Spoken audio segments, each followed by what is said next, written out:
Bonsoir à tous, ça y est, c'est la grande première. Bon, on était hyper impatientes, ça fait un moment qu'on est ici dans ce magnifique décor pour vous recevoir et on espère sincèrement que ce live va vous plaire. Première invitée d'Ororama, il s'agit de la seule, de l'unique, la sublimissime et talentueuse Amy LTR. Oh là là, tu peux le redire une fois.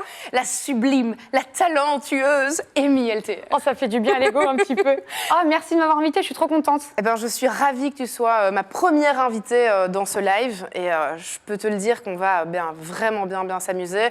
Merci à tous d'être là aussi pour cette nouvelle émission. Alors, je vais vous expliquer un petit peu le concept. Pour ceux qui ne connaissent pas, dans ce live, on va parler de choses angoissantes, terrifiantes. On va parler de phénomènes paranormaux. Je m'en vais. Salut Amy, c'était sympa de venir. Je peux pas te regarder parce que j'ai Michel à côté. Là, Oui, Michel n'a pas vraiment bonne mine. Donc on va parler d'histoires paranormales, mais aussi de légendes urbaines, de tout ce qui est un petit peu mystique. Et de faits réels aussi, parce que vous allez pouvoir intervenir dans ce live et vous allez aussi pouvoir nous laisser, d'ailleurs, à l'adresse mail qui s'affiche juste ici, ororamalive@gmail.com. Vous pouvez nous envoyer vos histoires paranormales. Donc si vous aussi, vous avez vécu des choses étranges, hyper glauques et angoissantes, vous nous envoyez vos histoires avec votre numéro de téléphone et puis ensuite, on vous rappellera peut-être et vous pourrez passer en direct ici dans le live. On vous entendra et on discutera avec vous. C'est ce qu'on aura d'ailleurs aujourd'hui et je ne connais d'ailleurs pas le sujet. Non mais c'est parfait. Moi non plus, je sais pas. Moi, je débarque comme une touriste. Ça va être top. Ouais. Ce soir, on va parler de créatures mythiques, mais surtout associées aux monstres humains. Très bien. Alors, je ne te dévoile pas le tout de suite parce que ça va arriver au fur et à mesure du live, mais le premier débat qu'on va avoir ensemble, parce que vous aussi, vous pouvez évidemment participer et nous dire ce que vous en pensez, on va parler des vampires. Ah bah oui, quelle bonne idée, j'adore.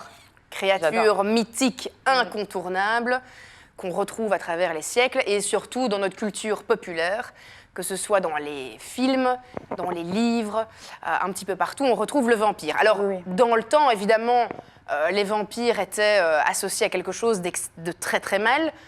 Tu le sais bien, c'était Vadérétro Satanas, on les brûlait vifs et s'ils approchaient la lueur du soleil, ils brûlaient directement. Alors que maintenant, quand on regarde un petit peu la culture des vampires, très clairement, ça a changé, on est plutôt en mode beau gosse. Bah, on les a rendus sexy, ouais, mais ça, c'est grâce aussi, je pense, aux séries, aux films, aux téléfilms aussi, peut-être. Exactement. Non, mais dans la culture populaire, c'est devenu sexy, quoi. Et puis c'est Twilight qui a joué aussi, je pense, un grand rôle dans ce côté hyper pas que aussi, je pense sexy, qu'il y a les séries, là, Vampire Diaries, aussi, tout ça. Mais même à l'époque, je me permets une petite aparté. Ah oui, vas-y. À l'époque, t'avais même, moi je me rappelle, j'ai grandi avec un film, mon père me montrait ce film quand j'étais petite, qui était le Dracula de Coppola, et déjà, en fait, qui était une adaptation de Stoker, et c'était déjà, là on avait rendu déjà le vampire inquiétant, mais il commençait à être sexy avec Gary Oldman, il était genre... Ah oui, tout à fait. Sexy. Alors, si on retourne un petit peu dans l'histoire, donc à partir de 1920 jusqu'à nos jours, donc le cinéma les a reproduits, mais finalement, l'apparition des vampires remonte à bien plus longtemps et carrément à l'apparition des premières religions. Donc, on a retrouvé à travers les âges des traces de créatures vampiriques. On en retrouve par exemple en Inde, au Japon, aux Philippines, en Malaisie, en Indonésie, à Bali, en Chine, en Nouvelle-Angleterre, en Louisiane, en Colombie, au Chili, aux Caraïbes, en Europe et un petit peu partout finalement dans le monde. Donc c'est là que ça devient quand même assez intriguant. C'est que tu te dis, à cette époque-là, les gens ne savaient pas vraiment communiquer comme nous, on communiquait entre nous. Il n'y avait pas Internet, il n'y avait pas de téléphone, il n'y avait même pas de boîte aux lettres. Donc tu te dis, toutes ces différentes civilisations parlent d'une créature commune qui va sucer le sang et manger les mortels. Une créature décédée qui reviendrait d'outre-tombe pour sucer le sang des mortels. Qu'est-ce que tu en penses ? Non, mais je vois où tu veux en venir. Non, mais c'est vrai. Après, tu as eu déjà je crois que quand tu remontes très loin, tu as le mythe, alors je vais peut-être dire une connerie, tu as le mythe de Vlad l'Empaleur qui était un empereur, tu vois. J'allais en parler après. Tu as justement ce conquérant, en fait, qui a été, selon la rumeur, parce qu'on ne sait jamais, les écrits, c'est toujours un peu subjectif, mais tu avais ce mec qui avait pour habitude d'empaler les gens, et il y avait cette rumeur effectivement, qui se baignait dans des bains de sang, etc. Ouais. Donc est-ce que cette rumeur a pris une proportion énorme et du coup tout le monde l'a adapté un peu à sa manière? Ça aurait pu être aussi une raison pour laquelle ces différentes civilisations connaissent le sujet, tu vois. Ah oui, tout à fait. Alors, il y a deux personnalités très fortes dont tu parlais, qui est Vlad Tepes. Tepes qui veut dire l'empaleur, qui était Vlad III, et qui, lui, donc, empalait ses victimes, et avait l'habitude de festoyer devant un champ rempli de gens empalés devant lui. Quel amour! Quel amour! Quel amour! Il avait aussi l'habitude de griller ses victimes, de les brûler vives, enfin voilà, Un homme qu'on adore. un tas d'exercices de torture ami. assez agréables. Voilà. Un grand ami à nous. Un proche à moi. Et puis alors, on a une autre personnalité qui est Elisabeth Bathory, la dame sanglante. Et elle, oui. je ne sais C'est aux pas si tu la États-Unis, connais. non? Exactement. Alors Ouais. elle avait pour habitude donc, de tuer de jeunes vierges pour se baigner dans leur sang et pour garder une sorte de jeunesse éternelle. Et en fait, ce sont deux, on la voit juste là dans le retour, voilà, Madame Elisabeth Bathory. Et finalement, en fait, ces deux personnalités sont devenues plus tard le comte Dracula et la comtesse du même style, qui a été repris après par le célèbre écrivain Bram Stoker. Mais Bram Stoker s'est clairement inspiré de Vlad Tepes. Et c'est drôle parce que la femme dont tu parles, j'ai percuté quand on parlait, mais toi aussi, je crois, fan de la série American Horror Story. Ouais. Et ils la mettent dans la saison 3, elle s'appelle Madame Lalaurie, je crois. Oui. Et elle est En Louisiane, c'est ça? En Louisiane, Ouais, tout à fait. exactement. Et elle l'égorge et elle se baigne dans le sang pour cet espoir de jeunesse éternelle, effectivement. Ouais. Ils l'ont tous repris. Tout est lié, tout est lié. Ouais, c'est fou cette histoire. Alors, il y a d'autres... on va redescendre un petit peu et être un petit peu plus terre à terre. Et on va un peu démystifier le côté des vampires. On a vraiment enquêté très très loin avec nos équipes pour aller chercher, ok, mais d'où viennent toutes ces rumeurs, d'où viennent toutes ces légendes? Et en fait, à l'époque, évidemment, la première cause est le manque d'informations. Ah oui, bien sûr. Comme pour tout. Voilà. Alors, les religions, évidemment, qui ont créé aussi beaucoup de peur, puisque à cette époque-là, évidemment, on jouait beaucoup sur l'aspect religieux. Si tu fais ceci, cela, tu vas en enfer. Après, tu as les gens qui reviennent. Et donc, le manque d'informations aussi au niveau de la médecine. Eh oui. Donc forcément, là, tu as des peurs qui se créent par rapport à certaines maladies. Il ne faut pas oublier que, par exemple, quand on te dit si le vampire te mord, tu deviens un vampire, en fait, on parle tout simplement d'une contagion. Oui, c'est vrai. J'ai jamais vu ça comme ça, mais ouais, c'est vrai. On parle d'une contagion et on a découvert 3 maladies de l'époque. Et tu vas voir, c'est hallucinant. On a tout d'abord la porphyrie. Alors, la porphyrie, c'est une maladie ignoble. D'ailleurs, si vous êtes amateur d'images vraiment trash, je vous conseille d'aller taper tout simplement sur Google porphyrie. Vous allez voir, c'est très joli, c'est très sympa. Ne le faites pas. Mais les symptômes sont amaigrissement, destruction de la peau en cas d'exposition au soleil. Ah, tiens, d'accord. Tiens. Coloration rougeâtre des dents et des ongles. Nécrose de la gencive feront apparaître les dents. Et donc, à ce moment-là, tes gencives se rétractent. Tu as l'impression que tes dents sont beaucoup plus longues et ça donne cet aspect de canines qui sont beaucoup plus proéminentes. Oh, c'est fou. Et puis, on a aussi une petite particularité que certains malades vont développer, et alors c'est là qu'on retrouve vraiment le cas un petit peu vampire, c'est que certains patients devenaient allergiques à l'ail. Ah d'accord, oui, en fait, ils ont fait un mix de tout, quoi. Et donc, en fait, on disait, si tu as un vampire devant toi, tu dois lui mettre de l'ail devant lui. C'est tout simplement parce que si tu avais un pauvre gars qui était atteint de cette maladie, si tu lui mettais de l'ail dans le visage, le mec se mettait à pourrir en 3 secondes chrono, quoi. Tu vois, il faisait des boursouflures et des cloques. Et en fait, tout ça a alimenté les légendes. Et on se disait... voilà, le mec qui est atteint de cette maladie, il a tous les symptômes, il a un petit peu toutes les références qu'ont un vampire. Et c'est comme ça que tu alimentes des croyances et finalement que tu interprètes certaines choses. On a trouvé une autre maladie qui est nettement plus connue de tous, c'est la rage. Ouais. Alors la rage, évidemment, elle sévit de 2 manières. On a une forme lente, ou très sympathique, où le patient va progressivement être paralysé dans tout le corps et puis il va tout simplement mourir. Et puis on a une forme furieuse, et ça c'est 70% des malades. 70. Voilà. Non mais je suis obligée de 70, tu vois. Oui, pardon, 70, excusez-moi. Non, mais c'est très bien, moi j'adore, j'ai l'impression de voyager. Continue. Et là, les malades sont anxieux, confus, agités, voire même agressifs. D'accord. Et pouvaient se mordre entre eux. Ah tiens. D'où de nouveau ce côté très vampirique. Et puis on a aussi la tuberculose qui remonte à la nuit des temps. Et la tuberculose, un des signes les plus, on va dire, ressemblants à un état de vampire, c'est de... C'est de tousser et cracher du sang. Exactement. Et donc ce qui se passait, c'est que par exemple, quand on allait inspecter les cercueils pour vérifier que les morts n'allaient pas se transformer en vampires, qu'est-ce qu'on remarquait? Eh bien que certains corps avaient du sang qui avait coulé le long de leur bouche. Et on se disait, oh, mon Dieu, mais il est déjà, ou elle est déjà sortie de sa tombe, elle a déjà attaqué des membres de notre communauté, et donc on va lui enfoncer un bon pieu dans le cœur pour être sûr et certain qu'une bonne fois pour toutes, la personne sera décédée. Non, mais c'est fou. Et tu sais qu'en plus, je sais pas pourquoi je recherchais ça. Bon, on a un peu la même vie, hein, toi et moi, sur les enfants, mais où je recherche pas mal de trucs comme ça. Et figure-toi qu'ils ont découvert une maladie il y a pas très longtemps. Ils sont en train de faire des études là-dessus. C'est très récent, hein. Oui. Sur aussi... non, pas du tout. C'est une maladie, ils appellent la maladie du vampire, vraiment ils l'appellent comme ça, où tu as des gens qui ont ce besoin de boire du sang. Ouais. Tu as une espèce de régénération cellulaire, je sais pas trop, je me suis pas informée de fou là-dessus, mais là, c'est en plein dedans. Donc tu es en plein dedans là. Ouais.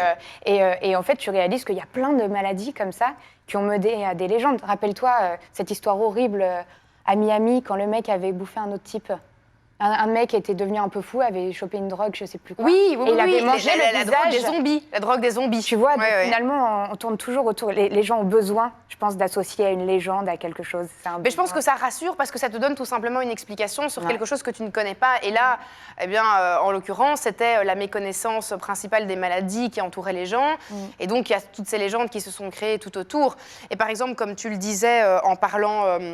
de cette maladie du vampire, qui est parfois même... Enfin, moi, j'ai vu des reportages qui sont hallucinants sur des communautés, par exemple aux États-Unis, qui se considèrent comme des vampires.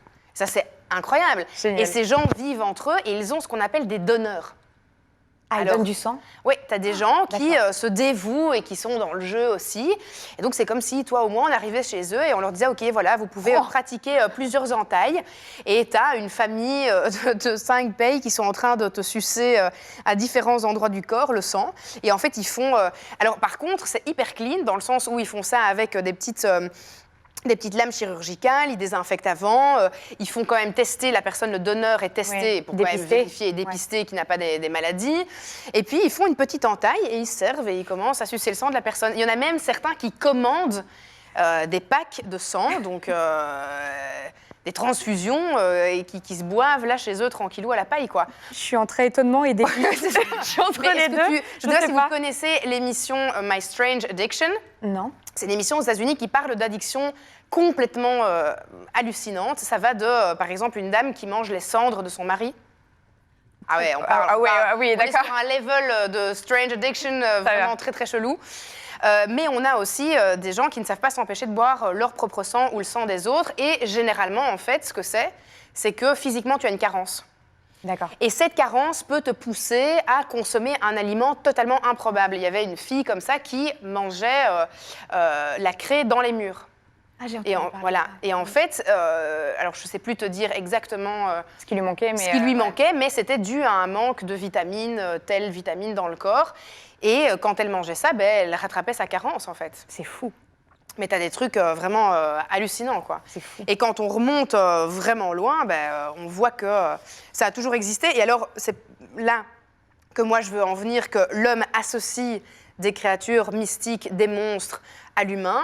C'est que, par exemple, pour te donner une petite idée, Jack l'Éventreur, tout le monde connaît la célèbre histoire de Jack l'Éventreur. En fait, la police a longtemps cherché à découvrir le coupable, et comme ils ne le connaissaient pas, tout ce qu'ils ont fait pour essayer de le découvrir, c'était de dire le gars est invisible, il peut traverser les murs, il échappe à la police, il a des pouvoirs surnaturels, il est doté d'une force surhumaine. Tout ça pour un petit peu rassurer, entre guillemets, les gens et dire si on ne l'a pas trouvé, c'est parce que le mec est juste invincible. Je ne crois pas que ce soit pour rassurer, mais plus pour se rassurer. Oui, c'est ça. En disant, on est incompétent, mais attention, on a des raisons. Exactement. Je peux t'expliquer. C'est exactement ça, quoi. Alors, on ne l'a pas encore trouvé parce qu'il est invisible. Voilà. Merci à tous. C'est la fin de cette conférence de presse. Exactement. Okay, très bien. Et en fait, il s'avère qu'on a découvert qui était Jack l'Éventreur en 2019. Ah, ma foi. Oui. On a découvert que c'était Aaron Kosminski. Bon, source sûre. À source Là, on est sûr. Là, on est sûr et certain. Ok. Aaron Kosminski, coiffeur et barbier de l'époque. Ah, bah, c'est Sweeney Todd, finalement. On y vient. Ah, bah, je te pourris tasser, pardon, j'arrête. Donc, c'est exactement ça. Et en fait, on a découvert parce que Sweeney Todd rassemble des méthodes qu'utilisait également Jack l'Éventreur. Oui, ils ont plein de Et choses. en fait, ce coiffeur et barbier, Aaron, comment ils ont découvert? Ils ont gardé, si tu veux, une pièce d'un châle qui avait appartenu à une des victimes. Ils l'ont gardé précieusement, ça a été récupéré de génération en génération, en se disant peut-être qu'un jour, avec ce châle, on va pouvoir découvrir la vérité et savoir qui était derrière. Et avec l'ADN, eh bien, on a découvert que c'était ce gars. Et, Incroyable. encore plus dingue, il était suspecté à l'époque par la police. Et il avait été interrogé plusieurs fois et relâché, pour manque de preuves. Bah oui, ouais, forcément. C'est difficile. Et donc il d'accuser l'avait quelqu'un déjà, aussi. t'imagines, Mais il ouais, l'avait déjà c'est dans ses fou. filets, quoi. Et apparemment, bon, pour un peu donner une excuse, pourquoi ce gars a tué autant de personnes, il aurait vu des choses atroces en Pologne quand il était plus jeune, des bains c'est un de sang, traumatisme etc. d'enfance. Traumatisme. Et il a été rapporté qu'il était schizophrène, parano, et donc c'était pour ça qu'il était devenu tueur en série. Est-ce que du coup on accepte parce que traumatisme d'enfance? Non. Non. Clairement, non. Finalement. Voilà, Non. si vous êtes schizophrène ou parano, Bah, ce sont des maladies, quoi. Exactement. Ce sont des maladies, mais. ça n'excuse pas le fait de devenir Jack l'Éventreur. Non, mais par clairement. contre, se soigner est une bonne solution. C'est sûr. Alors, moi, ce que je vous propose, c'est de nous dire ce que vous en pensez, parce qu'on peut voir tous les commentaires que vous inscrivez sur ce live, et on aimerait bien connaître votre avis. Donc, dites-nous un petit peu... Si vous restez, Michou va venir donner son avis. Parce que je le vois. Ah oui, là, mais moi, j'ai un œil constamment... Je vois sur, comme ça, moi, je suis myope, alors je vois que très peu. Inox, Michou. Alors, Inox et Michou étaient là pendant 1 heure juste avant nous. Et donc là... Quelqu'un a l'air très intéressé et te demande tes sources, parce que je pense qu'il veut faire des recherches de son côté. Alors, peut-être. oui, alors tout à fait. On peut retrouver toutes les sources via toutes les documentations, pardon. C'est hyper Je vais y dur comme arriver. mot. C'est hyper dur. Toutes les documentations qui sont sur Internet, sur Google par exemple, mais il faut vraiment aller diguer, quoi. Hein. Je veux dire, on n'a pas été tapé avec les équipes ici, on n'a pas été inscrire sur YouTube vidéos sur les vampires, parce que là, sincèrement, vous n'allez pas pouvoir découvrir grand-chose, lire énormément de lectures, et puis taper les noms que je vous ai donnés, comme Aaron Kosminski, pour découvrir certaines choses, Vlad Tepes. Et en fait, quand vous cherchez, par exemple, sur Vlad Tepes, vous allez regarder Vlad Tepes vampire, ben là, directement, vous trouvez différentes informations qui vous mènent aux maladies et à des sources qui sont plus crédibles. Parce que, évidemment, si vous allez sur des sites de divertissement sur les légendes, ben là, vous allez retrouver des gens qui croient dur comme fer que les vampires existent. Tout à fait. Même s'ils existent hein, quelque part. Si je peux me permettre une petite anecdote. Déjà, il y a plein de gens qui disent qu'ils sont très intéressés. Vous êtes super. Voilà. Ce sont des gens très intéressants aussi. Merci beaucoup. Non, mais t'en as 2-3 qui m'ont dit que... Parce que vraiment, je voyais que de l'œil gauche. Heureusement, l'écran est vers ma gauche, sinon il est dans la merde. Voilà. J'avoue que les vampires et tout ce qui est fantastique viennent de l'ignorance des gens, c'est ce que tu dis, quoi. Exactement. L'ignorance des gens... même encore à l'heure actuelle. Non, puis il y a un côté, problème. attractif. Il y a un truc, tu vois, même nous, tu vois, toi et moi, on a ce point commun d'être un peu fascinés par l'étrange. Et bah, on a envie d'y croire un peu. Parce que finalement, si c'est des vampires, ça veut dire que tout le reste existe aussi. Tu as cette volonté, en fait, de rendre ce monde mystique réel parce que c'est fascinant. Et puis, c'est un quartier, le moment un peu triste, mais Oui. le monde est tellement triste, a tellement de problèmes que bah, de partir dans un univers plus mystique peut aider les gens à s'évader un petit peu aussi, tu vois, on va pas se mentir. Ouais, c'est mais sûr. tu sais que quand je parlais, je rigolais tout à l'heure, parce que quand tu as parlé des gens qui vivent comme des vrais vampires, Oui. tu sais, je te disais, j'ai un cabinet des curiosités chez moi et tout, et je cherchais des objets un peu insolites. J'ai trouvé un site d'enchères incroyable. Les mecs, très sérieusement, vendaient une valise pour tuer des vampires. Mais non. Tu as une vraie valise j'adore. avec C'est tout génial. l'attirail dedans, des pieux et tout, mais très sérieusement, authentique et tout. Hein. C'est génial. Et je me suis dit, ah oui, il y a vraiment un deuxième monde que je connais pas, quoi. Et c'est quoi le site d'enchères sur lequel... C'est... Oh, j'ai pas mon portable, merde. Je l'ai sur la loge. Je te le donnerai. Tu pourras le renseigner à ta communauté, peut-être. je le renseignerai à ma communauté. Katawiki, sur ma chaîne. peut-être. Katawiki. Pour tous ceux qui recherchent des objets un petit peu insolites, comme vous avez ici dans ce studio, on vous donnera ça. Alors, dites-nous un petit peu ce que vous pensez, par exemple, des différentes maladies dont on a parlé. Est-ce que ça vous semble, du coup, beaucoup plus plausible, la théorie des vampires, quand on voit tout ça? T'as des gens qui te demandent si tu crois aux anges.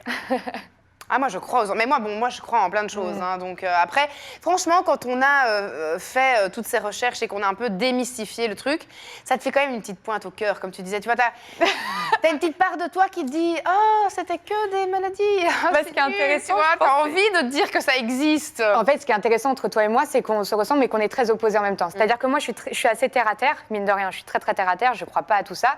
Mais par contre, je fais partie des gens qui disent « Par contre, sors pas de planche de Ouija, je suis pas sûre. » C'est ça, ouais. J'y crois pas, mais les appelle pas quand même, s'il te plaît. Voilà, il y a ce truc où t'as cette part de doute et qui rend ça magique aussi. Mais oui, évidemment. Et puis, on a quand même quelque part envie d'y croire. Quoi. Oui, c'est ça. Donc voilà, alors dites-nous, n'hésitez pas à nous donner vos avis dans le live. On m'a confondu avec Gaëlle quand même. Oui, ou bien à moi. Ah, peut-être toi, c'est l'une des deux. Ça. Parce que j'ai le t-shirt de Gaëlle sur moi. Ah bah oui, Bah oui, oui, ça. j'avais oublié. Attends, ouais, écoute, Ma foi. Alors, on essaie de trouver des commentaires. Et tu vois, oh là là, non, faut pas spoiler. Non, spoilez pas, elle doit me raconter, mais oui. Non, j'ai une histoire. Elle va nous en parler. Amy, prochaine fiction sur les vampires, j'en ai fait une enfin. Oui, on va parler de cette histoire de ce que vous avez dit. Il faut pas dire Jill n'est pas au courant, on va en parler après. Voilà, donc il faut... C'est drôle, tu vois, c'est revenu tout de suite. Exactement. Non, il fallait pas... J'ai entrelu 2-3 petits mots, mais Amy va nous parler d'une histoire qui lui est arrivée, et ça... il ne faut pas encore qu'on en parle tout de suite. Non, faut pas ça en parler. Après, non, ne le dites pas, parce que moi, je dois lire le live pour essayer de trouver des commentaires pertinents. Alors, toutes les créatures mystiques existent dans le fond, on les a juste changées au fur et à mesure du temps. C'est une théorie. Elles ont évolué aussi, oui, peut-être. Oui, mais c'est une théorie aussi. Peut-être qu'on a ce besoin de trouver des explications pour tout et qu'on ne laisse plus cette place. T'imagines la place de la science aujourd'hui ? Ce qu'on n'expliquait pas à l'époque, aujourd'hui, est très clair. Aujourd'hui, ce qu'on ne comprend pas sera sûrement expliqué dans 200 ans, enfin, si la planète existe toujours, malheureusement. Mais c'est cette évolution aussi, c'est l'évolution de l'histoire, mais qui est liée complètement à l'évolution de la science aussi. Oui, non, tout à fait, tout à fait. Alors, je vous propose maintenant, si le live nous le permet, c'est de passer à l'histoire de la communauté. Oula. Attention, les amis, c'est parti. Ah, ok, c'était très rapide. C'était très court. Alors, l'histoire de la communauté, c'est donc cette chance que vous avez de pouvoir nous laisser via l'adresse mail vos histoires liées au paranormal, ce qui vous est arrivé. Et donc, on devrait, si tout se passe bien, entendre avec nous un ou une internaute qui a une histoire à nous raconter quelqu'un ce va être là, soir. là Oui, oh, on va j'adore. l'entendre. Ah, c'est génial. Est-ce qu'il y a quelqu'un ?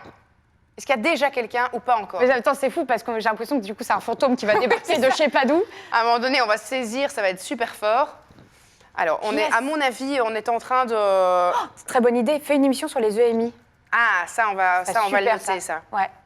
D'ailleurs, si vous avez aussi des idées d'émissions, enfin en tout cas de thèmes pour l'émission Aurorama, n'hésitez pas à nous les envoyer, ça nous ferait plaisir de savoir ce que vous avez aussi envie d'entendre et de voir dans le live. Ah, on a la personne qui est là. Alors, est-ce qu'on l'entend ? Allô ? Ah Tel un ange, telle une apparition divine. Non, on la voit pas en plus, c'est ça qui est extraordinaire, elle est quelque part. C'est fou. Bonsoir. Bonsoir. Comment vous appelez-vous ? Alissa.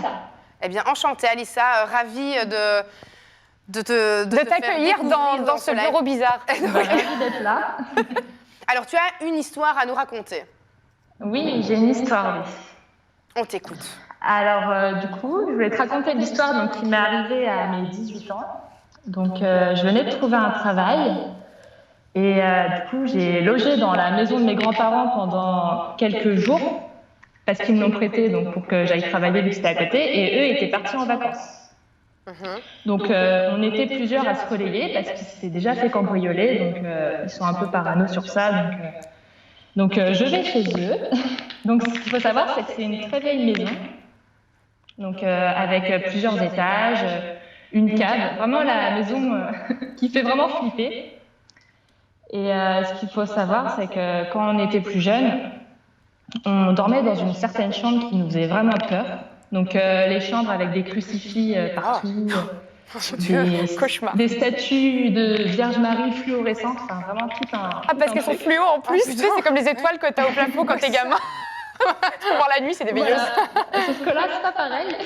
Et du coup, en fait, j'ai plusieurs anecdotes sur ça. C'est que on a une tante qui est un peu folle. Enfin, on la prenait pour une folle, mais bon, voilà. Maintenant, c'est plus trop. Donc, quand on allait se coucher dans cette chambre, elle ne passait pas le seuil de la porte. Ok. Mais quelle idée de vous faire dormir dans cette chambre, déjà, c'est un peu... On parlera de la base du problème après, je pense. Et du coup, un soir, elle a fait une prière sur cette porte. Ok.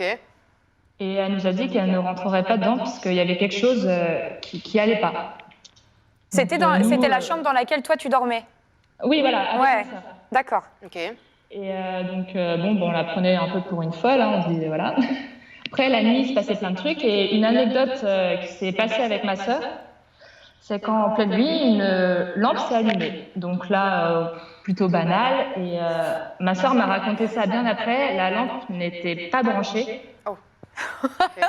Donc, on en a parlé à ma grand-mère qui nous a dit que c'était normal, entre guillemets, le courant, enfin bref, des télés qui s'allumaient en pleine nuit. Enfin voilà. Et donc, à mes 18 ans, je retourne dans cette maison seule. Je croise un de mes cousins qui me dit qu'il ne dormira plus jamais là-bas. Donc, je me dis, bon, la maison est vieille, c'est que ça doit craquer. Donc, première nuit, tout se passe bien. Et deuxième nuit, j'avais emmené mon chien. Et donc, au moment de me coucher, donc, les poutres craquent, des coups dans le mur. Je me dis, bon, c'est plutôt normal. Et donc, à un moment, mon chien s'agite dans tous les sens. Les oreilles baissées, il fait des allers-retours sous le lit, il regarde l'espèce de Vierge Marie, enfin, tout un truc. Et à un moment, ça s'est mis à taper dans tous les murs d'un coup. Donc moi, je suis prise de panique. J'entends des pas dans l'escalier, un escalier qui tourne en fait, c'est un peu un escalier en collimation.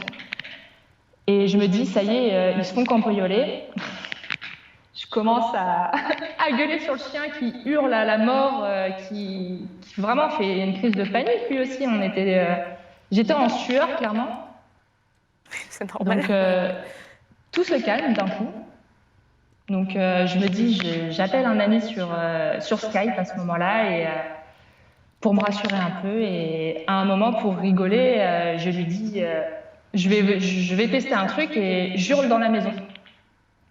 J'ai hurlé un truc du genre taisez-vous ou quelque chose comme ça, et d'un coup, venant des toilettes d'à côté, ça s'est mis à frapper dans tous les sens. Et au moment où ça a fait ça, ma connexion internet s'est coupée complètement. Donc là, j'étais clairement terrorisée et j'ai décidé de quitter la maison. Ah j'allais te le dire enfin. Ah bah oui. J'allais dire pourquoi tu pars pas. C'est ça. Va-t'en. Pourquoi tu restes? Quelque chose arrive qui me fait paniquer, c'est que je ne bouge plus, c'est mon réflexe, je ne bouge plus. Je me fais petite, je me dis que peut-être que ça passera. Et là, vraiment, sachant que j'avais appelé ma mère plus tôt en me disant que je voulais rentrer, et elle m'avait dit qu'elle comprenait parfaitement. Et du coup, donc je sors avec ma lampe torche et mon chien sous le bras. Et je descends les escaliers. Au moment où je descends les escaliers, je sais pas du tout si c'est dans la panique, si c'est moi, ou j'ai senti quelque chose me pousser et je suis tombée d'un coup. Ok. Je me suis fait mal, du coup je me suis mise à pleurer, à hurler, j'ai regardé derrière moi, il n'y avait rien. Je sors, je prends ma voiture et au moment de quitter les lieux, je regarde la fameuse chambre que je venais de quitter et pour moi les rideaux venaient de se fermer comme si quelqu'un les avait fermés vraiment dans la précipitation. D'accord, parce que j'ai lu dans les commentaires quelqu'un qui disait mais t'es sûr qu'il n'y avait pas quelqu'un d'autre qui vivait dans la maison, genre caché dans la maison? Mais là, comme tu le dis, que t'as été poussé par une force qui n'était pas visiblement là, donc non, cette théorie n'est pas plausible du coup. Voilà, et vraiment de toute façon cette pièce, quand on y rentre encore à l'heure actuelle, on se sent vraiment mal à l'aise, c'est froid, et pourtant on était en plein été, vraiment, il faisait extrêmement chaud, mais il y avait quelque chose dans cette pièce, comme si on se sentait observé. J'avais des espèces de sueurs froides. Et du coup, cette histoire-là, elle m'a beaucoup traumatisée. Et quand j'en ai parlé à mes grands-parents, faut pas en parler, c'est rien, voilà. Puis on me prend un peu pour une folle quand j'en parle autour de moi, mais ça m'a vraiment traumatisée. Et après, on me dit souvent que c'est parce que la maison est vieille. Mais actuellement, je vis dans une maison qui est vraiment très très vieille. Il y a eu un décès dans cette maison. Et ça m'est jamais arrivé, enfin, je ressens rien, il n'y a vraiment rien. Que là, cette maison, dès que j'y retourne, il y a un malaise, il y a quelque chose. Moi, ma question qui m'inquiète le plus, Comment va le chien? Non mais c'est vrai, hein. Le chien est décédé. Non, non, Mais, après. Ah. Putain, pardon, hein, mais moi les chiens, je suis très attachée à ces bêtes. Ah non, c'était... D'accord, oh là là. En plus, Je suis désolée pour toi. Qui était vraiment très très calme. Et là, de le voir comme ça, je pense que c'est peut-être ce qui m'a fait le plus paniquer parce qu'on dit souvent que les animaux ressentent les choses. Oui, tout à fait, ouais. Ouais, c'est ça. Et là, de le voir comme ça, je pense, parce qu'au début, les poutres qui craquaient, voilà, c'est banal, ça arrive. Mais avec les coups dans le mur et le chien qui regardait à un endroit fixe, non.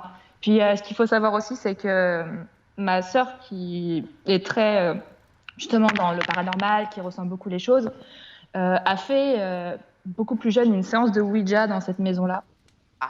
Mais quelle idée. Mais voilà, j'adore les deux esprits contradictoires, quoi. Il y a moi qui fais ah voilà une bonne idée, et l'autre mauvaise idée. Mais ils l'ont vraiment fait à l'arrache, on va dire.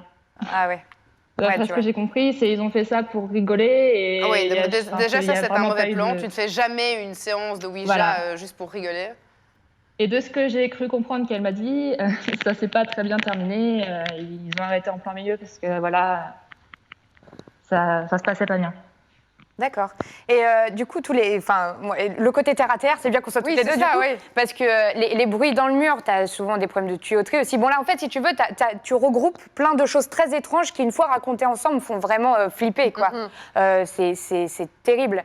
Mais est-ce que des événements comme ça se sont reproduits à je sais pas, à un membre de ta famille qui est venu dans la maison ou un truc, où tu as été la dernière victime de ces événements? Je sais pas vraiment en fait, parce que je sais que la veille, donc justement, j'avais un cousin qui avait dormi, la veille, oui, et qui m'avait dit qu'il ne voulait plus dormir là, mais il a vraiment rien dit d'autre. Et moi, la première nuit que j'avais passée là-bas, c'est très bien passé. Je m'étais endormie très tôt, et là, c'est vraiment arrivé sur les coups de minuit, 1h du matin. Et oui, franchement, les bruits, au début, ça m'inquiétait pas vraiment, mais c'est vraiment les coups quand t'as tout regroupé, de la pièce d'à côté, c'est vraiment des murs très fins, et de là, de savoir que ça venait vraiment d'une pièce en particulier. Et puis les bruits, les pas, c'était vraiment un tout réuni, je pense, qui fait que... c'est surtout ta chute, c'est ta chute qui est inquiétante. Parce que au-delà du fait que, oui, les bruits, on peut toujours avoir des preuves, tu vois, et avoir des explications beaucoup plus rationnelles. Autant quand tu expliques que tu t'es fait pousser par quelqu'un qui n'était pas derrière toi, là ça devient quand même un petit peu plus chelou, quoi. Ouais, c'est ça qui est effrayant, ouais. Mais vraiment, cette chute, personne ne me croit jamais à chaque fois que je le dis, parce que c'est vrai que sur le coup, pour moi... Et tu avais quel âge quand ça s'est produit? 18 ans. D'accord. Quel âge tu as maintenant? C'est pas indiscret? 21. Okay. Ah oui, donc et 3 ans après, tu es toujours marquée par l'histoire, quoi. Donc ça t'a vraiment marqué. Oui, et puis surtout, souvent quand même, oui. Ah oui, ouais. Et ce qu'on peut dire, c'est que, tu vois, par exemple, si tu nous avais dit, moi, ça m'est arrivé quand j'avais 5 ans et demi, 6 ans. L'imaginaire. Tu vois, il y a l'imaginaire qui peut jouer beaucoup. Et là-dessus, on pourrait dire, peut-être que tu avais une autre vision de la chose. Et puis surtout, au fil des années, un fait qui s'est produit peut être totalement déformé et être totalement différent de ce qui s'est réellement passé. Alors que là, ça date d'il y a 3 ans, tu avais 18 ans. Et donc, tu n'avais pas tout l'imaginaire d'un enfant. Donc, c'est d'autant plus inquiétant. Mais moi, ce qui m'inquiète surtout, c'est de savoir que, déjà, de 1, ta famille t'a fait dormir dans une chambre où personne n'osait mettre un pied, ce qui est quand même pas très cool. On va parler maintenant des vrais problèmes. Oui, c'est ça, voilà. Oui. Alors, qu'est-ce qui se passe chez toi? Pourquoi est-ce que ta grand-mère t'en veut à ce point que pour te faire dormir dans cette pièce où personne ne veut mettre les pieds? Non, mais par contre, toi, tu vas devoir faire une enquête. Pardon? C'est leur chambre, t'as dit? C'est leur chambre à eux. Il y a 2 chambres, en fait. D'accord. Il y en a une qui est vraiment beaucoup plus glauque que l'autre, on va dire, même si les deux, clairement, avec les crucifix, les espèces de chandeliers. Mais tes grands-parents sont super croyants? Ma grand-mère, oui, mon grand-père. D'accord, donc ce qui explique déjà les déco. fluo. Oui, la déco, oui. Et puis, faut pas trop leur en parler. Oui, ils sont toujours dans la maison? Ah bah oui, oui. Ah oui, donc la maison fait toujours partie de la famille. D'accord. C'est fou. Donc eux vivent avec ces phénomènes comme si de rien n'était, puisque quand tu nous disais il faut pas trop leur en parler, ils veulent pas nous raconter, ils évitent un peu le sujet, ça veut dire qu'ils savent des choses. Et c'est là qu'il faut creuser. Bah ouais. Mamie, assieds-toi, on doit parler. Tu vas apprendre qu'il y a un mec qui vit dans les murs en fait depuis 30 ans. Mais t'as vu ce film? Non. Rappelez-moi en commentaire comment s'appelle ce film. où c'est en fait un gars qui vit à l'intérieur des murs. C'est horrible. Ah non, et je en connais fait, pas. dans cette maison, il pense qu'il y a un esprit démoniaque, une présence démoniaque. Et en fait, non, c'est un gars qui a été caché toute son enfance dans les murs de la maison et genre, il se déplace. Le concept est ouf. C'est horrible. Mais t'as une hyper légende urbaine angoissant. comme ça. T'as une légende urbaine comme ça. Ah ouais? Ouais, t'en as une. Mais c'est vraiment l'enfer. Bah, T'imagines ça le fait truc, flipper. quoi.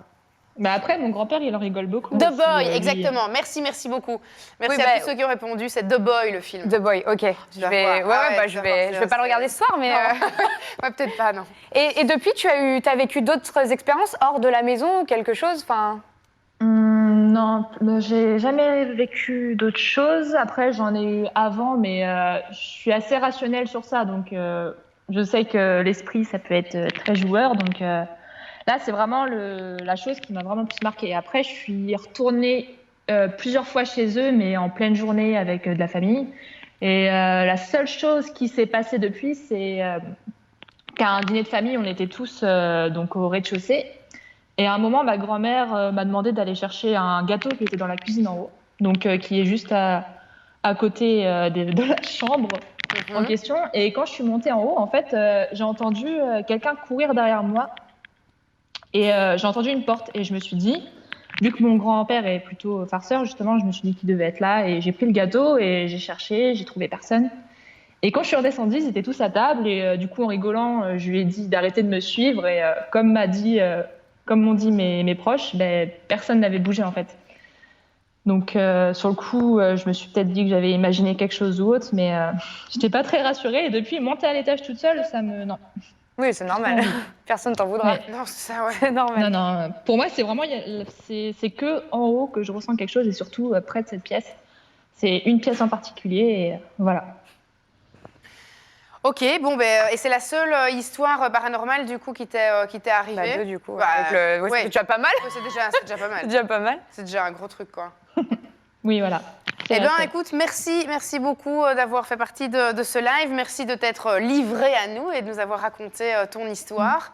Bah, Et ne merci à retourne vous. pas dans des maisons tout de Oui, suite. c'est ça. Et ne va plus chez tes grands-parents. Évite Bah, les escaliers, je suis merci. Ouais. Merci, Alissa. Bonne Bonne soirée à soirée. toi. Salut. Merci. Ciao. Bon, il est grand temps maintenant de passer à l'histoire de notre invité. Oh la vache. C'est parti. C'est drôle parce qu'ils en ont parlé, en plus c'est drôle. Je l'ai vu passer. En Oui, plus. j'essaie C'est de la pas fois trop que tu le vois. regarder parce que je voulais pas être spoilée. En fait, Amy m'avait tout de suite dit, moi j'ai une histoire incroyable à te raconter, et j'ai dit je ne veux rien savoir avant le live parce que je veux vraiment vivre l'histoire et pas la revivre une seconde fois en faisant genre je l'avais jamais entendue. Donc voilà, je la découvre en même temps Est-ce que les gens peuvent le raconter à ma place? Non, je vais le faire, ok. Déjà, je réponds à tous les gens qui me demandent si ma fuite d'eau va bien. Très mal, sachez-le. C'était dans l'ancien appartement, c'est que j'ai déménagé Oui. depuis peu. Ouais. Donc je te parle de ça, je ne saurais plus la date, franchement, mais c'était il y a quelques mois, tu vois. Il y a vraiment, on est vers l'été. D'accord. Tu vois, même avant l'été, peut-être fin de printemps. Bon, bref, tu vois, dans ces eaux-là. Ok. Et j'étais chez moi, chez moi avec mon fils, mon chien, bien sûr, Marley. Marley, tu coupes la télé, tu vas te coucher. Et on regarde un des films de Paranormal Activity. Alors, je ne saurais plus lequel te dire, c'est celui dans lequel une famille joue avec un jeu pour enfants. Et en fait, tu as des couleurs, tu as rouge, bleu, vert, jaune. Et en fait, ils se rendent compte que quand ils parlent, le jeu s'active tout seul. D'accord. Et de fil en aiguille, tu découvres qu'un esprit parle par ce jeu Ok. d'enfant. D'accord. Ok. Donc ça, tu as cet élément d'un côté, ok? Tu le D'accord. ranges d'un côté. Ouais. Tu repars quelques mois auparavant, où je vais à une soirée, on m'offre des lampes connectées. Tu sais, les lampes qui font de la couleur, là. Ouais. Tu vois où je vais? Oui, bah ouais. Et C'est Simon le jeu. C'est le Je truc sais où quand pas. t'appuies, à chaque fois tu dois recommencer J'ai avec les sons. J'ai pas d'enfant. Ah oui, c'est oui, c'est vrai. J'en ai pas. L'histoire la plus paranormale que je connais, c'est la sienne quand même. Hein. C'est Vraiment, mère de famille de 3 enfants, 3 jobs. L'histoire paranormale d'Igil, c'est celle-là, c'est incroyable. Personne n'y croit. Je pense qu'elle a un double en fait. Bon, bref. Oui, c'est ça. Donc on m'offre ces lampes connectées, Ok. et les ampoules, et que je mets dans ma chambre. D'accord. J'essaye cette putain de télécommande qui ne marche pas. Donc en fait, la lampe, je crois, est bleue de base, depuis le début, tu vois, elle est bleue. Je peux pas changer, ça me saoule. J'essaie le lendemain et tout, je tape, je change les piles. Bref, la lampe, en fait, elle est bleue, super, on m'avait offert une ampoule bleue. On m'avait dit qu'elle change de couleur, menti. Et je jette cette télécommande, du coup. Je m'énerve. Bon, bref. On revient à cette soirée-là. Donc après le film, je suis pas très bien. Je suis pas sûre de mon environnement actuel, vois-tu. Et je vais me coucher. Et papa, je vais me laver les dents, je me démaquille, je fous mon pyjama. Et puis, je vais dans la chambre et j'appuie sur cet interrupteur. Et là, elle n'a jamais marché, Gilles. La lampe s'est mise à clignoter de toutes les couleurs. Mais non! Elle passe du bleu au jaune, au rouge, au blanc, jaune, bleu, violet, rose. Je reste comme ça. Je regarde mon yinche qui fait... Et parce que c'est pour ça que ça m'a fait rire quand elle a parlé de chien. Ouais. Parce que c'est vrai, Marley a tout de suite grogné. Je me suis dit, oh là là là. En plus, toi, t'es dans ton truc, tu vois. Tu viens de voir un film d'horreur, t'es pas bien, t'es pas sûre, tu vois. Je reste comme ça, je dis, ok, c'est quoi ce délire? J'ose pas éteindre parce que dans mon folklore, moi, j'y crois pas trop, mais je me dis, si on essaie de communiquer et que j'éteins, il va croire que je lui ferme sa gueule, il va être vénère, il va se venger, il va me tuer. Donc, je laisse ouvert, tu vois. Et je m'assois et je fais des stories à ce moment-là parce que c'est un élan de peur. Je me dis, s'il m'arrive un truc, je veux que tout le monde le sache. Qu'est-ce qui s'est passé avant, tu vois? Et je commence à parler et puis je me mets comme ça et la lumière ne s'arrête pas de clignoter, quoi. Où tout le monde me dit, ouais, c'est la télécommande. Je fais, mais je n'ai pas la putain de télécommande, elle n'existe pas, cette télécommande. Elle est morte, tu vois, je sais pas. Et puis je reste comme ça, alors je prends le meilleur exemple, j'appelle Julien, le grand JD, j'appelle Fab, son meilleur pote, je leur dis, bon les gars, il se passe ça là, qu'est-ce que je fais? Alors les deux qui me disent, bah communique avec, je fais, voilà, tu sais, je coupe, je fais, oui, bah oui, je vais m'asseoir à côté, puis je vais dire, qu'est-ce que tu cherches à me dire par le jaune, bleu, violet? Non, la panique. Et puis au bout d'un moment, je prends mon courage à deux mains et j'éteins la lampe. Puis je reste comme ça, puis tu restes dans le noir 2 secondes en vrai, parce que t'as trop peur. Je rallume plus rien. Okay. Et je fais, ok, bon, elle est redevenue bleue comme elle était, tu vois. Je me dis, mais Marley est toujours agitée et tout, puis elle va dormir après ça, tu vois, pas possible. Ouais. Et là, au moment où je tente le truc de Julien qui me dit, bah, essaye de communiquer, et je dis un truc avec beaucoup de charisme du style, y a quelqu'un? La première question. Hello. Un truc comme ça. Coucou. Et la lampe s'est remise à clignoter. Non! La lampe s'est remise à clignoter. Et là, j'ai trop paniqué, donc j'ai laissé la lampe ouverte toute la nuit et je suis restée comme ça. Je n'ai pas dormi. Et cette lampe a continué à clignoter? Écoute, le lendemain, j'ai éteint le matin, quand j'ai dû dormir franchement 3-4 heures. Tu vois, j'étais vraiment très inquiète. J'ai dormi avec Marley comme ça, pas bien. J'ai appelé tous mes potes en disant, c'est peut-être le dernier message, j'ai enregistré une vidéo. Si vous voyez cette vidéo, c'est que je suis morte. Et le lendemain, enfin, dans la nuit, du coup, je l'ai éteinte. Enfin, avant de m'endormir. Je sais plus à quel moment je l'ai éteinte. Bon, bref, quand je me suis réveillée, elle était éteinte. Et quand je l'ai rallumée le soir, le lendemain soir, la lumière était nickel. Enfin, bleue comme elle avait toujours été, quoi. Mais elle n'a plus jamais changé de couleur? Non, elle n'a plus jamais changé de couleur. Ah non, non, parce que j'ai déménagé quelques mois plus tard. Et cette histoire a fait le tour parce que c'est trop drôle, quoi. Enfin, c'est trop bizarre. Et les gens m'ont demandé, tu vois. Et je leur ai dit, non, la lampe, elle est redevenue comme initialement connue, tu vois, bleue. Elle n'a jamais reclignoté. Mais ça a été une frayeur de ouf, quoi. Et ce qui est surtout dingue, c'est que l'élément dont tu te rappelles du film, c'est aussi cet élément avec le changement de couleur, tu vois. C'est ça qui était lié. Donc, limite, l'entité a lu dans tes pensées en se disant, ah, je vais aller rejouer avec le truc qu'elle a vu. Se dire que, ouais. En fait, c'était terrible parce que si c'était arrivé sans que j'ai vu le film avant, peut-être, j'aurais même pas prêté attention, tu vois. Après, t'as plein de possibilités, tu vois. Bien je sais sûr. pas, tu peux avoir un mec qui a une télécommande dessus qui a activé ma lampe ou j'en sais rien. Il y a plein de choses qui peuvent être. Ouais. Mais c'était que sur le moment, t'es incapable de réfléchir, en fait. Est-ce qu'on a un électricien parmi nous ce soir sur Si ce vous live? connaissez un appareil connecté, dites-nous. Non, mais c'est ouf parce que tu connais ça. Quand t'es pris dans la panique, en fait, t'es incapable de réfléchir parce que la peur t'envahit. Et puis t'es toute seule chez toi aussi. Bon, même si t'es avec ton chien, t'es quand même toute seule. On parle d'un chien de 10 cm, donc clairement, c'est moi qui le sauve, tu vois. Et cette histoire, elle m'avait trauma. Après, j'en ai quelques-unes quand j'étais plus petite, tu vois, mais celle-là, c'est la plus évidente en tout cas parce que je regarde un film où l'esprit interagit par la couleur, la lumière de couleur. Ouais. Je rentre dans la chambre et bam, et je me suis dit, ok, c'est trop pour moi. En fait, c'était Stranger Things dans ta Oui, chambre. c'est ça. Tu vois, Je comprenais pas. C'était le monde à l'envers, j'en sais rien. Trop bizarre. Et est-ce qu'il t'est arrivé d'autres choses dans le même délire paranormal? Moi, je veux tout savoir. Bah écoute, le truc, c'est que moi, j'essaye toujours de terre à terre et surtout, je me dis que si j'accepte d'y croire, ça veut dire que potentiellement, il peut m'arriver des bricoles. Donc, j'ai pas envie. Mais forcément, puis j'étais plus enfant. Mais tu vois, il m'est arrivé d'être assise je me rappelle, dans le salon de mon enfance. J'étais en train de lire dans un canapé comme ça. Je me rappelle tourner la tête et voir une ombre qui court sur le mur. Mais vraiment, tu vois. Hyper angoissant. Avec des années plus tard, je me dis, non, mais tu vois, avec ton délire d'enfant, t'as dû imaginer ça. Mais je me rappelle que sur le moment où j'ai vu ce truc courir sur le mur, je me suis dit, tu sais, tu regardes de l'autre côté, voir s'il n'y a pas quelqu'un qui court, mais bon, j'habitais en étage supérieur, c'était pas possible, tu vois. Il y a eu ça, on a fait une séance de Ouija avec ma meilleure amie quand on était petite, c'est pour ça que je veux pas faire. Ouais. Parce que j'ai eu peur, c'était son anniversaire, on devait avoir, franchement, on avait 9 ans, tu vois, on n'était pas vieilles, hein, 9-10 ans. Et on a fait une séance de Ouija et puis ça marchait pas, forcément, tu vois. Bon, c'est nul ton jeu, blablabla. Et à un moment, il y a une d'entre nous, on était 3, je crois. Une d'entre nous qui dit « Ah, si un esprit tape 3 coups !» Et ça a tapé 3 coups. Oh non. Ça a tapé 3 coups. Et alors, est-ce que c'est le voisin qui nous entendait à travers le mur? Il en avait marre de nous entendre, il dit « Attends, si je l'ai fait ça, vous flippez avant d'aller dormir. » Mais ouais, ça fait partie des histoires vécues, ouais. Eh bien, en tout cas, sachez que Amy part bientôt avec moi en exploration et que j'espère qu'elle ne va pas trop flipper. En tout cas, je lui ai promis qu'on ne ferait pas de séance de Ouija pendant cette exploration. Ah non, pitié. Surtout qu'en plus, je l'emmène dans un lieu où... ce qu'il faut savoir que c'est dans mon équipe maintenant pour mes explorations urbaines et dans mes recherches sur le paranormal, dans les explorations que je fais, j'ai une équipe qui va sur le lieu et qui me dit, OK, là, il se passe rien, là, il se passe, ça va, il y a un peu d'agitation sur les K2 et les trucs comme ça.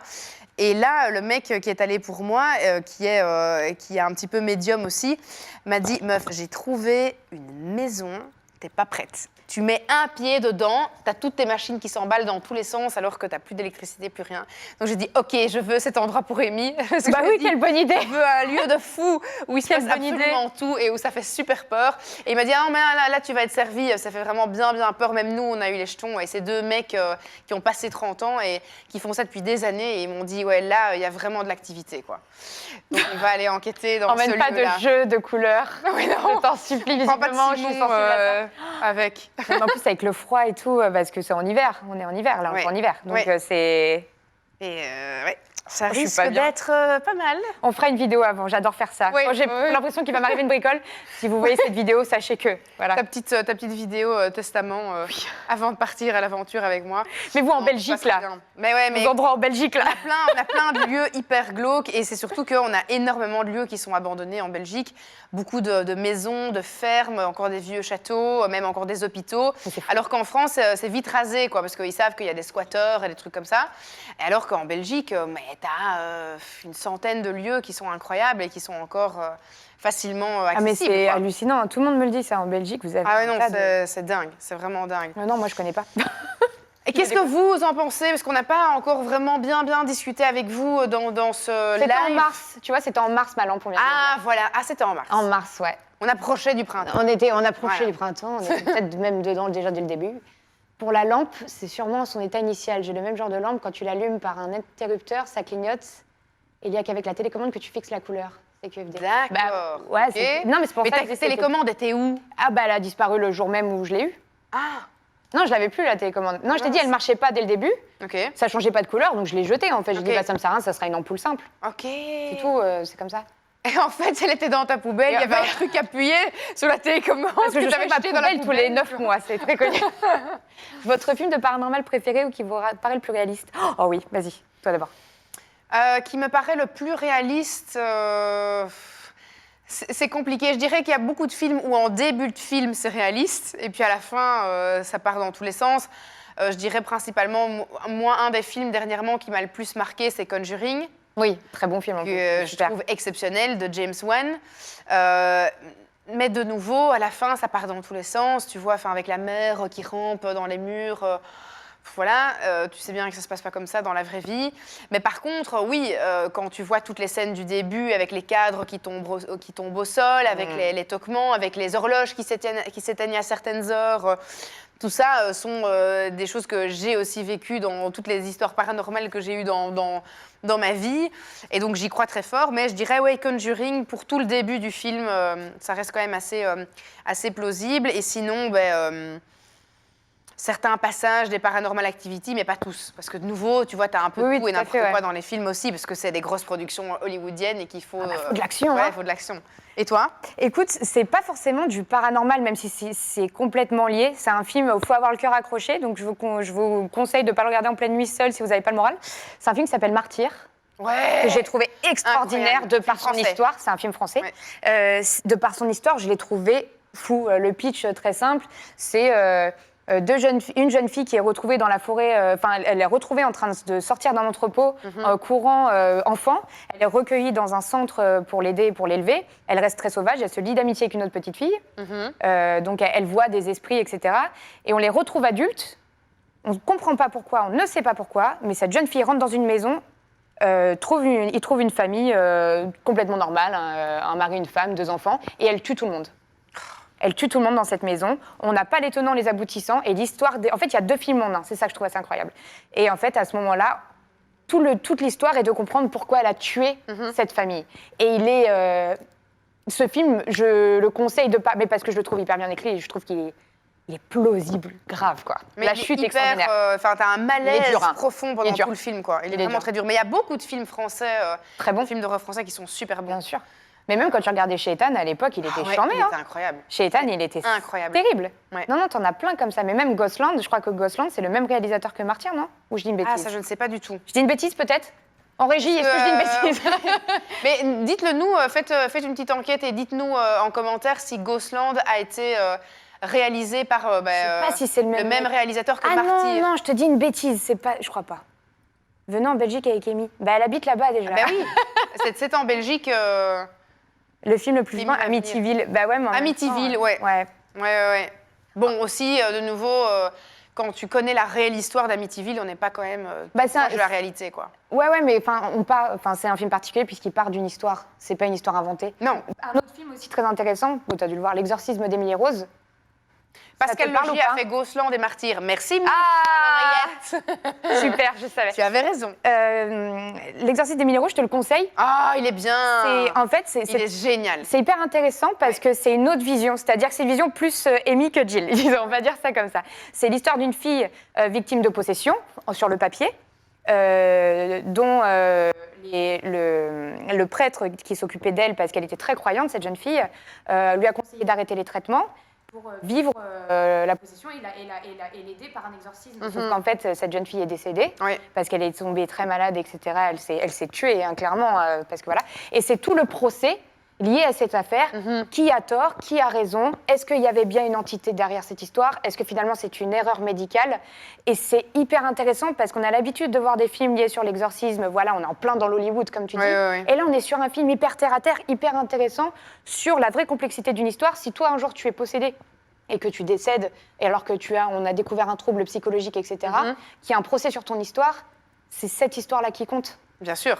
Et c'est ce que ce film raconte, donc je vous le conseille, L'exorcisme d'Emily Rose. Est-ce que tu as déjà entendu d'ailleurs les vrais enregistrements des exorcismes de cette jeune fille? Je préfère pas, je t'avoue. Et je peux te garantir qu'ils sont trouvables sur oui, sur je me YouTube. doute, ouais, je me doute. Et tu te dis, ok, elle était malade, mais pour réussir à cet âge-là à changer sa voix de la sorte et à parler dans différentes langues et tout ça, c'est quand même chaud. Moi, j'y crois très fort à tout ce qui est possession. Et sincèrement, pour avoir entendu les exorcismes sur YouTube de cette jeune fille, c'est hyper perturbant, quoi. Tu te dis, quand même quelque chose de pas très normal derrière. Ouais, puis c'est inquiétant, ça fait peur. Ah non, c'est sûr. Ça fait peur. Bon, je vous propose de passer au dernier sujet déjà de ce live. C'est passé super vite. Je vais vous donner des petits indices sur cette dernière histoire.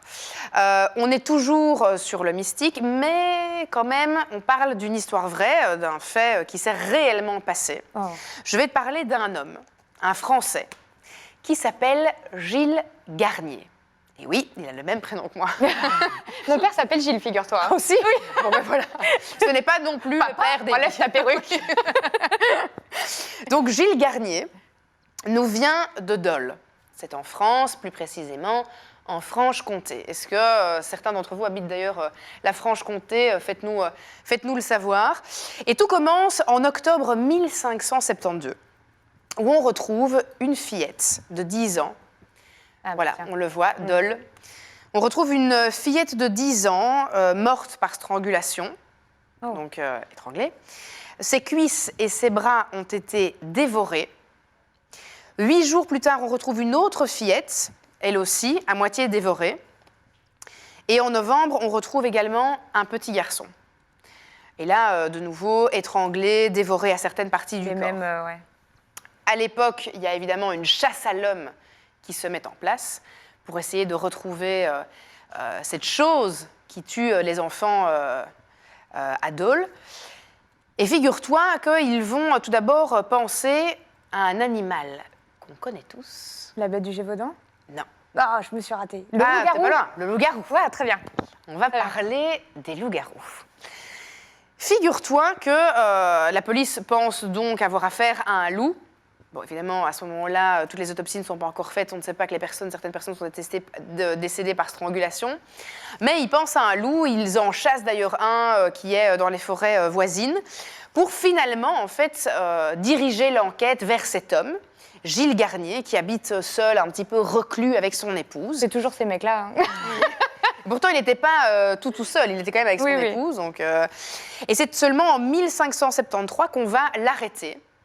Voilà, un des dessins qui représente cet homme, qu'on va caractériser de mi-homme, mi-loup, étant donné que les blessures qu'il a infligées à ses victimes sont très proches de celles d'un loup.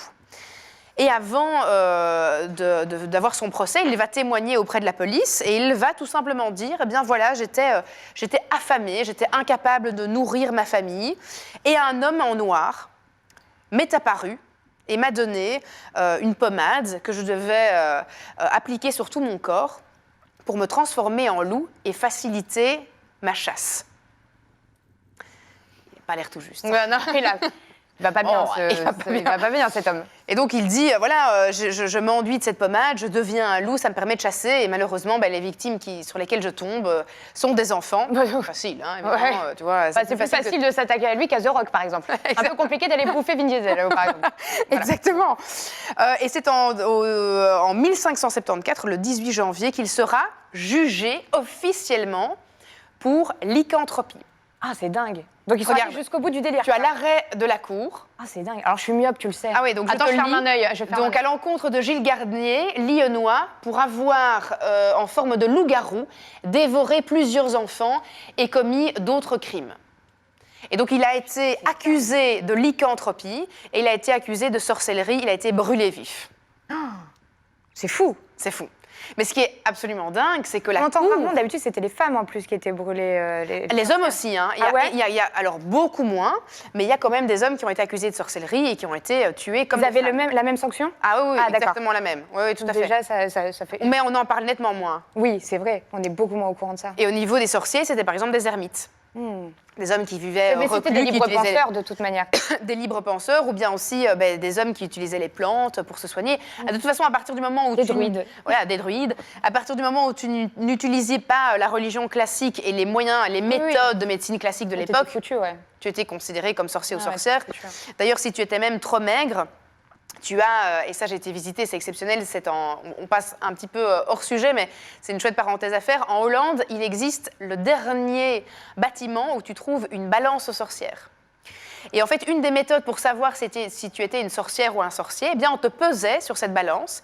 Et si tu étais assez léger que pour tenir sur un balai qui volait dans les airs, non mais tu imagines le truc.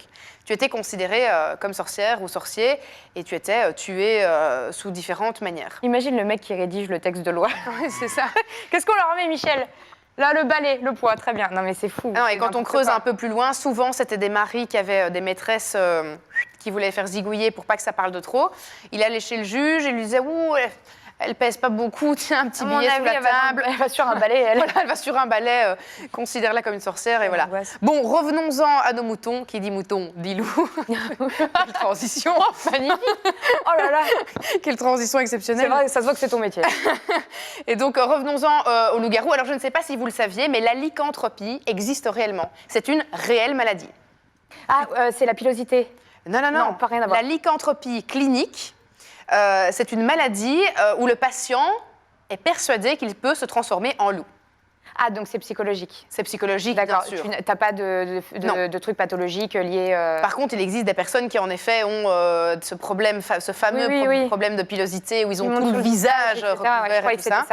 Non, mais là, il y a carrément la lycanthropie clinique, maladie mentale dans laquelle la personne se croit changer en loup. Il se voit en loup. Oui. Ah, il se voit en loup, il agit, réagit comme un loup. Et donc, de ce fait-là, si cette maladie mentale existe, on peut de manière plausible se dire qu'à l'époque, ces personnes-là pouvaient tuer d'autres personnes en les attaquant, en les mordant, en les mangeant. C'est fascinant. Et c'est horrible. J'adorerais être dans la tête d'une personne. Et t'imagines, t'as invité... Allez, t'as un date, il t'invite chez lui, et en une fois, il a une crise, et le mec se prend pour un loup, quoi. Tu te dis, oh, j'ai déjà eu des dates particuliers. Plus regarde me surprend, figure-toi. Non, mais ouais. Mais putain, non, parce que je vois passer un message qui parle, putain, faut pas jouer au loup-garou avec lui. C'est clair. C'est clair. Ah non, ouais, ça c'est sûr. Et puis, ce qu'on voit aussi, c'est que la plupart des légendes sur les loups-garous sont issues principalement d'Europe. Ah oui, tiens. Alors, est-ce que c'est parce qu'il y avait une concentration aussi de loups qui était beaucoup plus importante oui, peut-être, dans toute l'Europe, l'Europe de l'Est, etc. Il y a plein d'histoires liées aux loups. Hein. La bête du Gévaudan, pareil, c'est une histoire de loups. Et puis surtout, ils étaient très carnassiers, ils tuaient beaucoup. Donc ils étaient mystifiés à mort, les loups. Hein. Et alors, on voit, il y a d'ailleurs un écrivain très connu, le Satyricon, qui a écrit sur les loups-garous. Et c'est la première apparition écrite, d'ailleurs, qui parle d'un loup-garou et de ce phénomène de lycanthropie. Et alors, il y a une autre théorie. Et là, celle-là, de nouveau, on est un peu plus terre-à-terre et on casse un petit peu le mythe. Ça remonte à la nuit des temps, mais au passage de l'homme qui, à la base, était un cueilleur. Donc, l'homme ne chassait pas. Et le passage de l'homme cueilleur à l'homme chasseur aurait été un bouleversement émotionnel extrêmement fort. Et là-dessus, se serait créé un petit peu cette peur, mais cette adoration et cette fascination aussi pour le loup. Et toutes ces légendes qui ont découlé de ce phénomène-là, quoi. Et ça, c'est une théorie de Robert Hessler qui parle que tout a démarré dans les croyances et les légendes du fait que l'homme est passé du cueilleur au chasseur. Et le loup était représenté, évidemment, comme un des animaux les plus puissants. D'ailleurs, quand on voit les principaux animaux qui sont utilisés pour les totems, c'est souvent un loup, un carnassier, ça peut être un lion dans d'autres quand tu regardes, c'est des prédateurs, régions. En fait. Exactement. C'est des prédateurs, c'est des espèces qui sont capables d'attaquer l'homme, quoi. Donc forcément, il les diabolise. Mais le loup, c'est un animal... moi, j'en ai un tatoué, je suis très, très fan du loup. C'est un animal qui est vraiment particulier parce qu'il a été d'abord adoré, puis mystifié, puis après, il a été complètement diabolisé. Pour en revenir aujourd'hui à l'image de la famille, du loup dans son troupeau, mais parce qu'aujourd'hui, c'est moins une menace qu'avant aussi. C'est lié à l'actualité aussi, complètement lié à l'actualité, tu vois. On essaie d'ailleurs même maintenant de réintroduire des loups un petit peu partout. Oui, parce que c'était parce qu'il en manque. Mais quand tu vois, quand tu avais des mythes, là, à mon avis, c'était pareil pour ton histoire. Moi, je connais plus l'histoire de la bête du Gévaudan, mais ils organisaient des chasses complètes, ils tuaient mais des milliers et des milliers. C'est comme quand tu vois ce qu'ils appellent le festival de Yulin, quand ils massacrent tous les chiens en Chine. Ça fait partie de ces mêmes choses. La folklore. Et ils tuaient des milliers, des centaines de loups, quoi. Et de nouveau, c'est le manque de connaissances qui joue beaucoup. Ça a toujours on en revient à ça, c'est que le manque de connaissances... On craint ce qu'on ne comprend pas. Voilà, exactement. On craint ce qu'on ne comprend pas. On craint ce qu'on ne comprend pas et on associe des légendes finalement à parfois des tueurs en série ou tout simplement un animal inoffensif. Après, les tueurs en série étaient vraiment des tueurs en série. Bien sûr, évidemment. Mais on en crée des légendes aussi, comme le comte Dracula qui vient d'un empereur sanglant. Quand tu vois, en plus, c'est bien et c'est pas bien parce qu'on les a rendus sexy, comme je dis, tu vois, parce qu'on en fait des livres, des films, etc. On en est passionné, mais quand tu regardes la base de cette histoire, c'est quelqu'un qui a ôté la vie de manière terrible à plein de gens. Sûr. Et c'en est un parmi des centaines, tu vois. Tout à fait. Donc quand tu replaces le truc dans le contexte, c'est quand même terrible, quoi. Bon, eh bien, mes chers internautes, c'est ici qu'on va clôturer ce premier live. J'espère qu'il vous a plu. N'hésitez pas à nous laisser encore des commentaires pour nous donner des idées, d'autres choses que vous auriez envie pas trop avant de notre découvrir. s'il te plaît. Voilà, exactement. D'autres histoires que vous auriez envie de découvrir et qu'on enquête pour vous. N'hésitez pas aussi à nous retrouver sur les réseaux sociaux. On peut te retrouver sur YouTube, sur Instagram, un petit peu partout. Oh, j'adore les réseaux sociaux. Voilà. Foncez tous sur les réseaux sociaux d'Emmy. Et puis, pour ceux qui ne me connaissaient peut-être pas encore, je suis Silent Jill. Vous pouvez me retrouver sur ma chaîne YouTube et sur mon compte Instagram. Je suis une exploratrice de l'étrange. Je vais dans des lieux hantés pour enquêter. Elle fait souffrir ses amis. Et je fais souffrir mes amis que j'emmène avec moi dans mes explorations. Et si vous avez donc des histoires à nous raconter, c'est l'adresse mail, si je ne me trompe pas, auroramalive@gmail.com. On attend vos histoires. On se retrouve d'ici 15 jours. Portez-vous bien. On vous fait de gros bisous et à plus. Merci, bonne soirée. Ciao.